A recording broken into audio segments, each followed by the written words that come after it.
우리 예수님의 첫 번째 설교가 있고 베드로의 첫 번째 설교가 있고 세례 요한의 첫 번째 설교가 있습니다.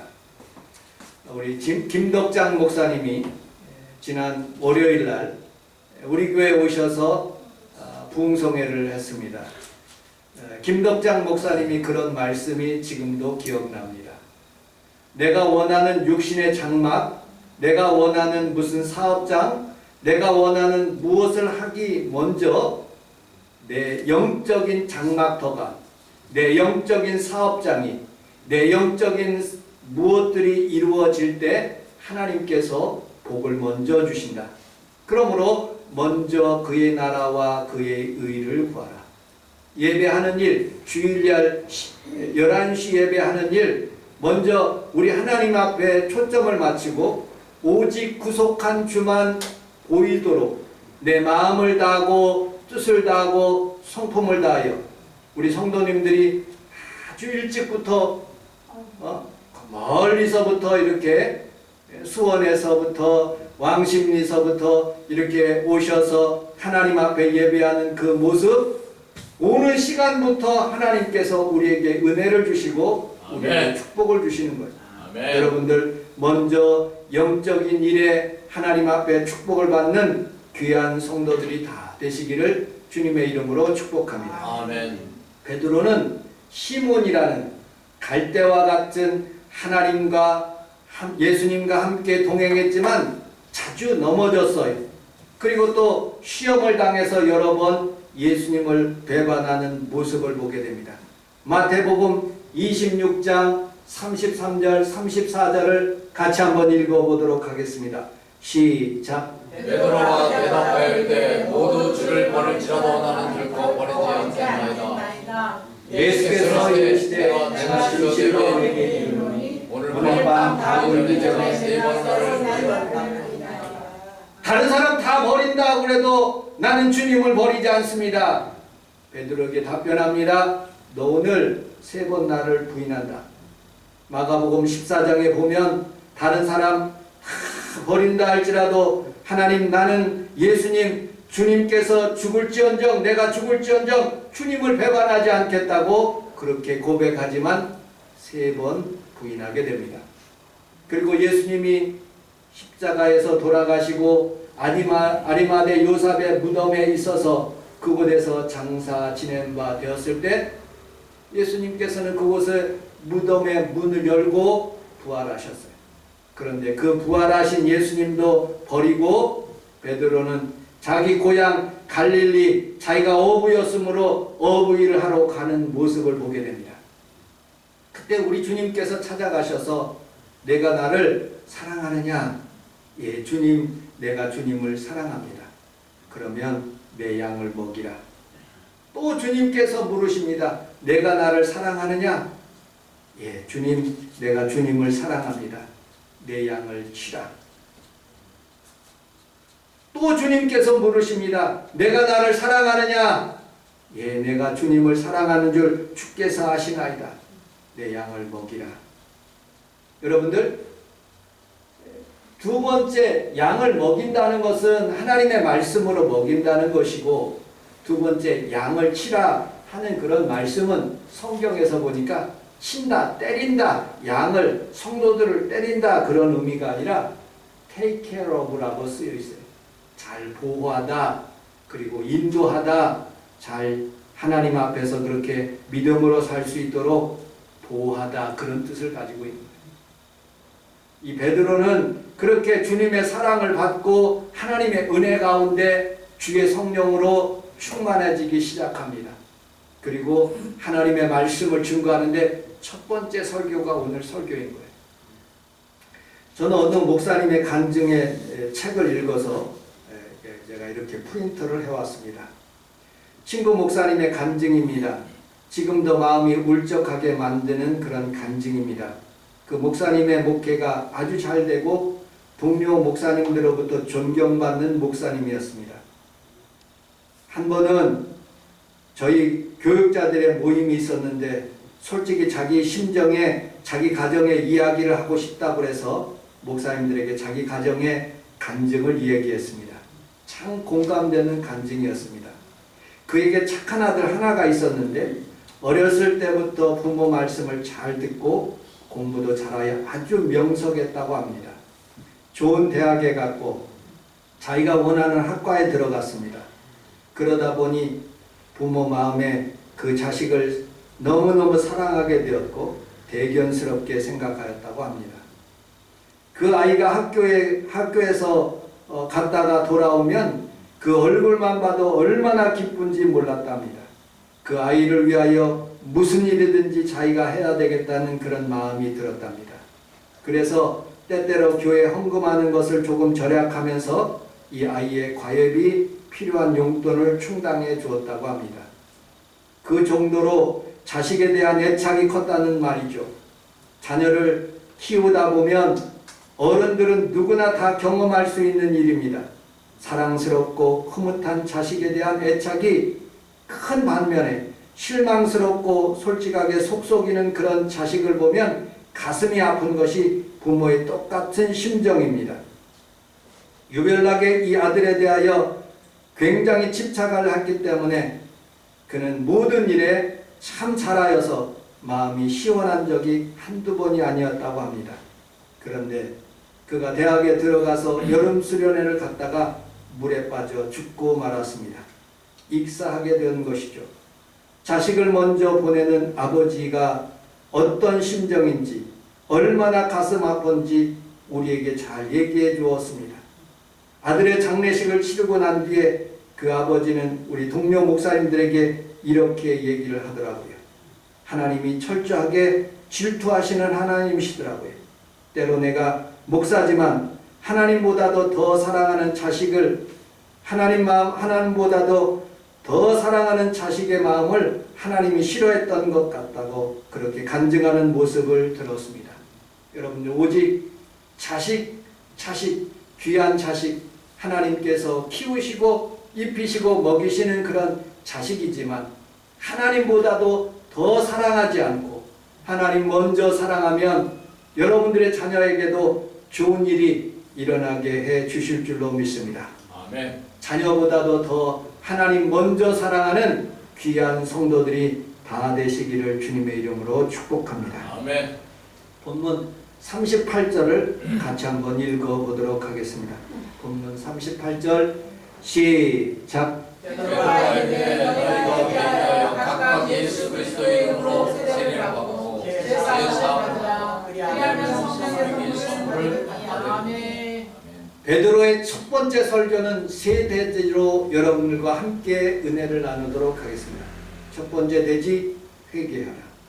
두 번째 대지 예수 그리스도의 이름으로 죄사함을 받아라. 세 번째 대지 성령을 선물로 받으라. 이러한 제목으로 함께 은혜를 나누도록 하겠습니다. 첫 번째 대지 회개해야 합니다. 우리 함께 따라서 하겠습니다. 회개하면 삽니다. 회개하면 삽니다. 아멘. 회개하면 베드로가 되고 반석이 되지만 뉘우치면 가룟 유다가 되는 것이죠. 여러분들 베드로 성전에 가보면 천주교 성전에 가보면 성전 꼭대기에다가 꼭 닭을 올려놓은 닭 한 마리를 그렇게 올려놔. 왜 그렇게 했을까요? 베드로가 다 물기 전에 나를 3번 부인할 것이라는 그런 예언의 말씀을 듣고 하나님 앞에 살아가면서 나는 평생 회개하며 살아가겠다. 여러분들 여기 오신 귀한 성도들은 하나님 앞에서 회개만 하면 하나님의 축복이 있는 거예요. 아멘. 한 주간 동안 살면서 말의 실수들, 사람들의 말을 아프게 하고 목사님의 말을 아프게 하고 성도님의 마음을 아프게 하고 마음을 섭섭하게 하는 것들, 우리의 부모님의 마음을 아프게 하고 섭섭하게 하는 것들, 사소한 이익을 위해서 하나님의 마음을 아프게 하는 것들, 하나님의 영광을 가로챈 것들, 내가 잘난 체 한 것들, 하나님 앞에서 주일 성수 못한 것들, 하나님 앞에서 모든 것들을 하나님 앞에 철저히 회개하면 오늘 요한복음 1장 8절로 요한일서 1장 8절로 9절에 있는 말씀 같이 한번 읽어보도록 하겠습니다. 시작. 만일 우리가 죄 없다 하면 스스로 속이고 또 진리가 우리 속에 있지 아니할 것이요 만일 우리가 우리 죄를 자백하면 저는 미쁘시고 위로사 우리 죄를 사하시며 모든 불의에서 우리를 깨끗게 하실 것이요 아멘. 만일 우리가 우리 죄를 자복하고 회개하면 저는 미쁘시고 의로사 우리의 모든 죄를 사하여 주신다고 말씀합니다. 아멘. 우리 서로 변론하자. 너희 죄가 진홍 같을지라도 흰과 같이 지워지며 너희 죄가 진홍 같을지라도 양털과 같이 희리라고 말씀하고 있어요. 회개하면 의인이 되고 회개하면 하나님의 축복이 들어가고 회개하지 않으면 그 밥그릇에 어머니가 밥을 퍼주지 않는 것처럼 깨끗하게 씻는 그 그릇에 여러분들 영혼에 하나님의 복이 오늘 이 시간에 임하게 해 주실 줄로 믿습니다. 아멘. 빅토르 위고의 회개라는 그런 내용의 그런 칼럼을 읽어봤습니다.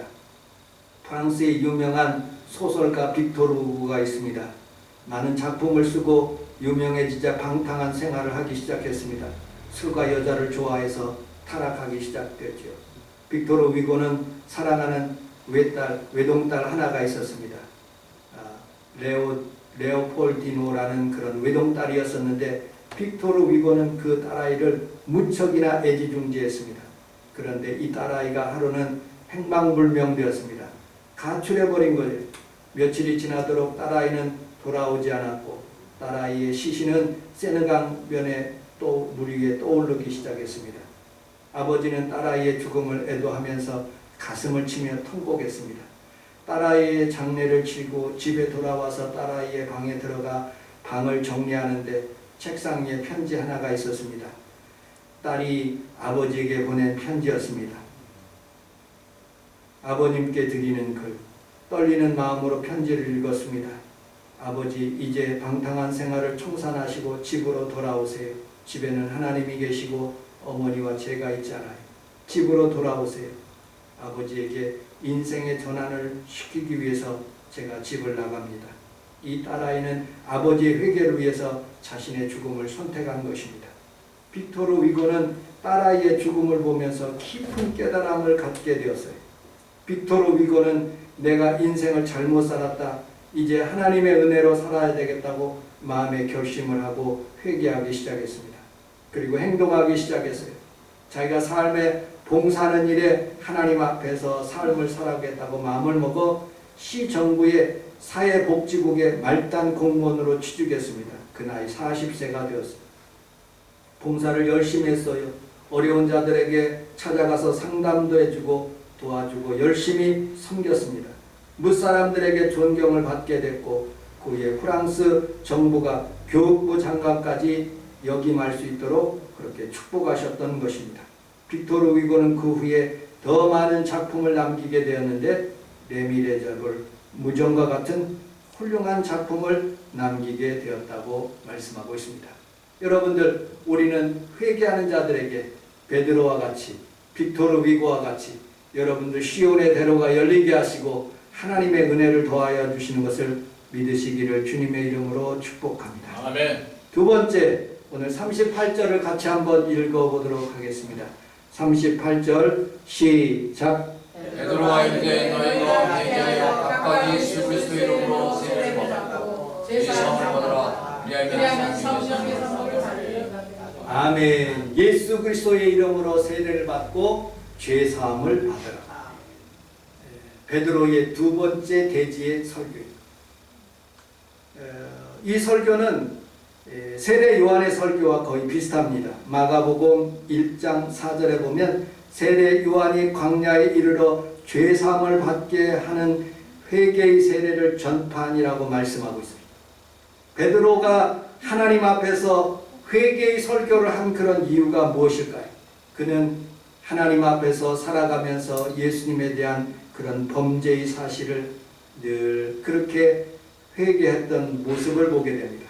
오순절 성령 강령이 임하고 난 뒤에 하나님 앞에서 첫 번째 설교를 하는데 성도들의 마음이 찔렸다고 말씀했고 그 말씀이 찔린 사람들이 3,000명이나 5,000명이나 우리 성원 순복음교회도 3,000명씩 5,000명씩 부흥하게 될 줄로 믿습니다. 아멘. 이 회개는 메타노이아, 메타노이아라는 그런 뜻을 가지고 있습니다. 이 메타라는 그런 뜻은 위에 있다, 노이아라는 그런 뜻은 마음, 그런 뜻을 가지고 있습니다. 마음이 위로 향한다, 그런 뜻을 가지고 있죠. 마음을 바꾸다, 땅에 있는 마음을 하늘 방향으로 바꾼다, 돌아선다, 이쪽으로 죄의 길을 가다가 이제는 하나님 쪽으로, 위쪽으로 간다, 그런 마음을 갖는 그런 말입니다. 메타노이아. 계시록서 3장 19절을 같이 한번 읽어보도록 하겠습니다. 시작. 무릇 내가 열심을 내기하라. 아멘. 우리 함께 따라하겠습니다. 열심을 내라. 열심을 내라. 회개합시다. 회개합시다. 여러분, 또 다른 시몬에 대한 이야기를 갈 때 베드로의 옛 이름 시몬, 또 시몬이라는 그런 사람이 또 있습니다. 구레네 시몬.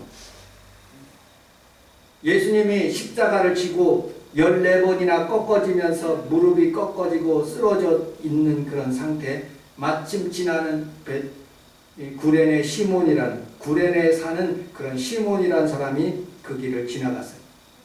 성경은 우연이라고 표현하지만 그것은 우연이 아니라 하나님의 섭리인 거예요. 그리고 그렇게 맞고 그리고 처절하게 피가 흐르는 그런 모습을 보면서 예수님을 대신해서 그렇게 십자가를 지고 골고다로 올라간 거예요. 그리고 예수님이 높이 달리는 그런 모습을 아마 성경은 없지만 거기서 봤던 거예요. 그리고 그 피가 쫙 흘러 모든 사람들의 죄악을 씻는 그런 모습을 아마 보았을 거예요. 그리고 그는 깊이 인상을 받고 그는 자기의 집으로 돌아갔어요. 그리고 그 이야기를 자신의 아들들에게 그리고 또 그의 아내에게 이야기를 한 모습을 보게 됩니다. 우리 성경 로마서 16장 13절 그 밑에 있는 절을 같이 한번 읽어보도록 하겠습니다.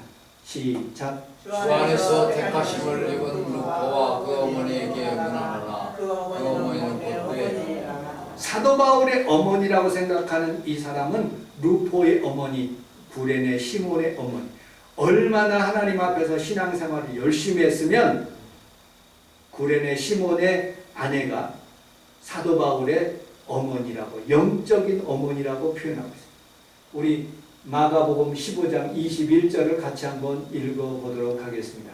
시작. 마침 알렉산더와 루포와 아빈 구레네에서 시몬이 집으로 와서 지나가는데 저희가 그를 억지로 같이 가게 하여 예수의 십자가를 지고. 아들이 둘이 있습니다. 알렉산더라는 아들이 있고 루포라는 그런 아들이 있습니다. 구레네 시몬에게는. 이 알렉산더하고 루포는요, 초대교회에서 얼마나 높은 하나님이 귀하게 쓰시는 귀한 자녀가 되어서 하나님께 귀하게 쓰임받는 사람. 루포의 어머니가 그렇게 그 자녀를 키운 거예요. 그 영향은 어디에 있었을까요? 구레네 시몬에게 있었다. 우연히 지나갔지만 하나님은 그를 십자가에 지게 하시고 그리고 그의 어머니를 축복하시고 그의 자녀들을 축복하시고 하나님 앞에서 온 가정이 이 십자가 사건 하나만이라도, 여러분들 성원순교공회의 이 십자가 하나만이라도 지고 갈 때 억지로라도 지고 가세요. 저는 억지로라도 지고 가겠습니다. 아멘. 여러분들 주의 복이 여러분들 자녀에게 임하게 될 줄로 믿습니다. 아멘. 그 십자가의 사건으로 인해서 그 자녀가 다 복을 받은 것처럼 여러분들의 삶에 십자가의 사건, 성원순복음교회 그런 일들 통해서 하나님께 복을 받는 귀한 성도들이 다 되시기를 주님의 이름으로 축복합니다. 아멘. 지나고 나니까 베드로 사도가 3,000명씩 5,000명씩 하나님의 말씀을 증거할 때 성도들이 모이기 시작하는 거예요. 교회가 커져요. 안디옥으로 갔더니 안디옥에서 수많은 그런 사람들이 모여요. 예배소로 갔더니 예배소에서, 고린도에 갔더니 고린도에서, 전 세계 구라파에서, 마침내 로마까지 가니까 로마에서 사람들이 많이 있어서 베드로 사도가 거기까지 로마까지 가는 거예요. 그런데 로마에서 핍박이 일어나기 시작하니까 베드로 사도가 도망가는. 그때 예수님께서 환상 가운데 나타나셔서 네가 왜 도망가느냐? 거기서 핍박이 있거든요. 내가 그걸로 가겠다. 다시 죽겠다. 그러니까 베드로 사도가 아노 도미나이, 우리 주님 대신해서 내가 그곳에 가서 십자가를 지고 죽겠습니다 하고서는 베드로 사도가 로마에 가서 거꾸로 십자가를 졌다는 그런 일화가 있던, 성경은 없지만 그런 사실이 있다는 거예요. 여러분, 그 사실을 보면서 이 구레네 시몬은 하나님 앞에서 살아가면서 하나님이 살아계시구나, 예수님이 진짜 하나님의 아들이구나 하는 것을 믿음으로 온 가정이 구원함을 받은 거예요.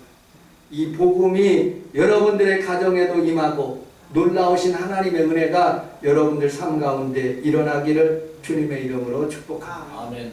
제가 처음 목회자가 됐을 때, 목회자로 결심했을 때 1974년 73년 엑스포로 74년 여의도 광장에서 그렇게 하나님의 말씀을 들었어요. 그리고 50년이 지나고 난 뒤에 우리 사모하고 저하고 우리 장모님하고 상암동 월드컵 경기장에 갔어요. 우리 장모님이 다른 데 가기를 싫어해가지고 그 의자에서 거기서 앉아있는데 의자는 다 찼었어요. 그래서 우리 사모하고 그 사람들 다니는 통로 거기에서 이렇게 앉아가지고 저쪽은 땡볕실에서 가는데 우리 장모님이 가기를 원치 않은 거예요. 그래서 그 자리에서 앉아서 앉는데 우리들이 앉으니까 뒤에 있는 사람들 쭉 앉더라고요. 그런데 어느 날 갑자기 그 어떤 여자분이 안내하시는 여자분이 와가지고 이 통로에서 앉으면 안 된다고, 빨리 일어나라고. 곰곰이 생각해 봤어요. 왜 여기 못 앉게 할까? 헌금 걷기 위해서 못 앉게 하는구나. 자유롭게 왔다 갔다 하기 위해서, 헌금 걷기 위해서 그러는구나 하고 생각을 했어요. 그리고 그냥 싸우기 싫어서 일어나서 다른 사람들도 다 빠져나갔어요. 기분이 어찌나 상한지 우리 장모님을 모시고 와서 여기 텔레비로 보니까 극동방송에서 텔레비를 해주더라고요. 그래서 설교를 듣고 은혜를 받고, 그때 거기에서 있었으면 5만 원 헌금하려고 그랬어요. 제가 항상 돈은 안 들고 다니지만 그 핸드폰 그 뒤에다가 5만 원을 넣고 다녔어요. 그거 헌금하려고 그랬는데 기분 나빠서 헌금 안 했어요. 그리고 와서 극동방송 그 계좌가 있더라고요. 그래서 거기에다 그냥 헌금을 한 거예요. 여러분들, 우리는 살아가면서 때때로 자기의 이익을 위해서, 물질적인 무엇을 위해서 약사 빠르게 하나님을 이용하는 그런 사람들이 있어요. 하나님 기뻐하시지 않아요. 또 사람들도 알아요. 기분 나빠서 헌금을 안 하더라고요. 그런데 더 마음을 추스려서 그래도 헌금해야지 하면서 전혀 모르는 극동방송에게 내가 그거 인터넷을 보면서 거기에다 계좌가 있길래 그렇게 보냈어요. 여러분들, 수많은 사람들이 여의도 광장에서, 그게 그날 50년 전에 수많은 사람들이 무릎 꿇고 꽁보리밥 먹으면서, 저희는 대전에서부터 서울까지 올라오면서 자전거로 올라왔거든요. 그렇게 해서 은혜를 사모해서 왔는데, 이번 모이는 그런 것은요, 큰 교회 중심으로, 저희 교회에 공문도 안 왔어요. 그렇지만 믿음으로 거기에 가서 예배를 드렸는데 헝그리 정신이 없어요. 제가 여러분들 주보 내용에다가 성경 구절을 썼어요.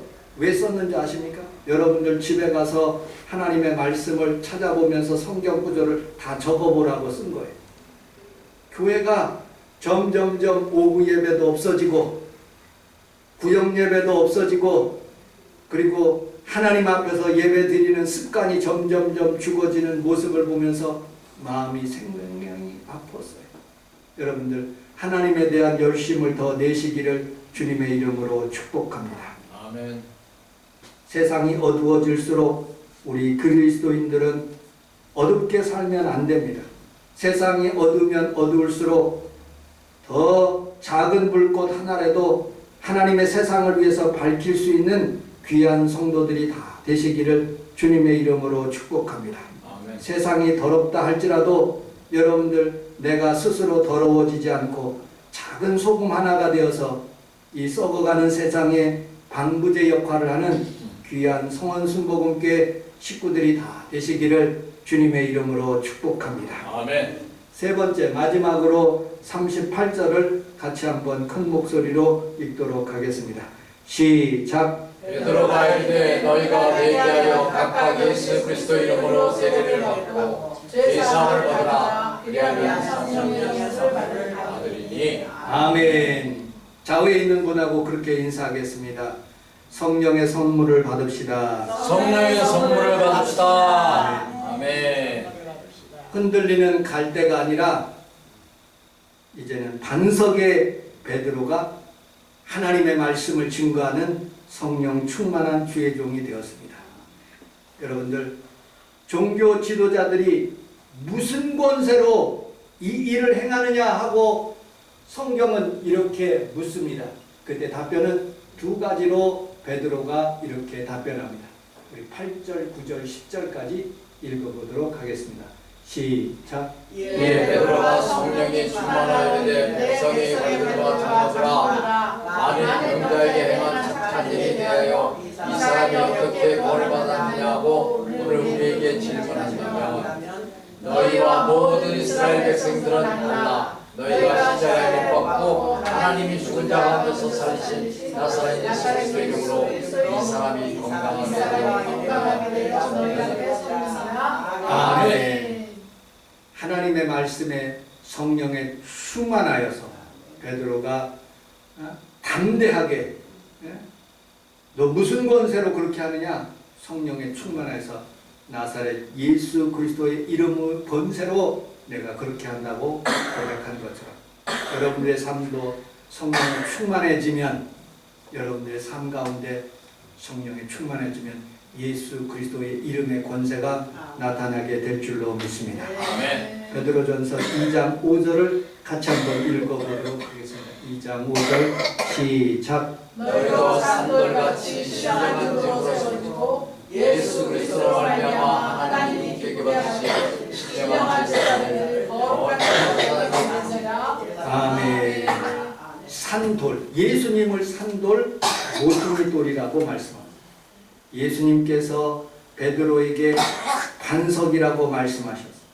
여러분들, 갈대는 흔들리지만 그러나 베드로 반석은 비가 오나 눈이 오나 천둥치나, 이번에 보니까 강원도 바닷가에서 번개 쳐가지고 사람이 기절하고 죽었다는 그런 말을 들어봤어요.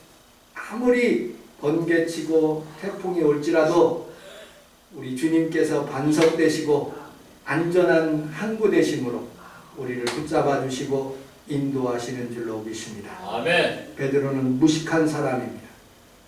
무디 목사님도 무식한 초등학교밖에 안 나왔습니다.